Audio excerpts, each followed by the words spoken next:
पालखी जवळजवळ 1 ते 1:30च्या आसपास आमच्या घरी आली आणि होळीच्या दुसऱ्या दिवशीच आमच्या वाडीमध्ये पालखी येते मानाची. आणि आमचं घर हे मोठं घर आहे जिथे वडीलदेव आहेत आणि मानाच्या घरामध्येच पहिली पालखी येते. आणि मग चाक काढली जाते देवाची, खूर धुतले जातात आणि मग देवाला आतमध्ये आणलं जातं. आरती होते आणि पहिलं हेच घर आहे आमचं मोठं घर. आधी एकत्र कुटुंब होतं, त्यामुळे तिथेच आरती वगैरे सर्व होऊन देवीची ओटी विटी भरली जाते आणि थोडा वेळ पालखी नाचवलीसुद्धा जाते. आणि पालखी अंगाखांद्यावरती नाचवल्याशिवाय कोकणातलं एक खरं सुख आहे हां. त्याच्यानंतर मग पालखी आमच्या घरी येते आणि एक एक घरं अशी घेत जाते. होळी, शिमगा, पालखी हे सर्व आहे ना कोकणातच अनुभवायला मिळतं आणि हे कोकणात आल्याशिवाय नाही कळत. तर आम्ही ना ह्यावेळी कोल्ड्रिंकच्या छोट्या छोट्या बॉटल्स घेतल्या होत्या, त्यामुळे ना ग्लासामध्ये ओतण्याचा वगैरे ताप जरा वाचला होता. देवाला आधी नैवेद्य दिलं जातं घरातल्या, त्याच्यानंतर पालखीतल्या देवांना म्हणजे आमच्या ग्रामदेवतेला नैवेद्य दाखवला जातो आणि ते सुद्धा जे घरामध्ये गोड वगैरे बनवले आणि देवाचं नैवेद्य बनवले तेच दिलं जातं.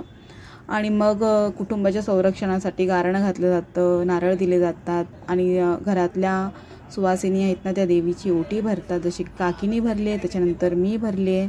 माहेरवासनींची सुद्धा ओटी दिली जाते. हेच आहे ते मुख्य कारण म्हणजे आम्ही शिमग्याला गावी का येतो, कारण की वर्षभर आमचा देव मंदिरामध्ये असतो आणि ह्या होळीनंतर 15 दिवस आमचा देव प्रत्येकाच्या घरोघरी सर्वांना भेटायला येतो. त्यामुळे आम्ही आवर्जून नोकरी धंदा वगैरे सगळा मुंबईमध्ये सोडून गावी पळत येतो.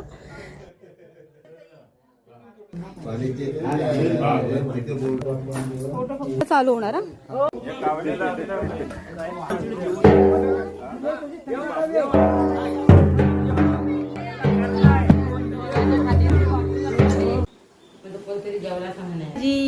भजी आहे, मेथीची भाजी, मोदक तळलेला आहे. घरी देवी येऊन गेल्यानंतर आम्ही जेवण करून घेतो. जवळजवळ 3 वाजता जेवणासाठी. मग माझा परतीचा प्रवास सुरू.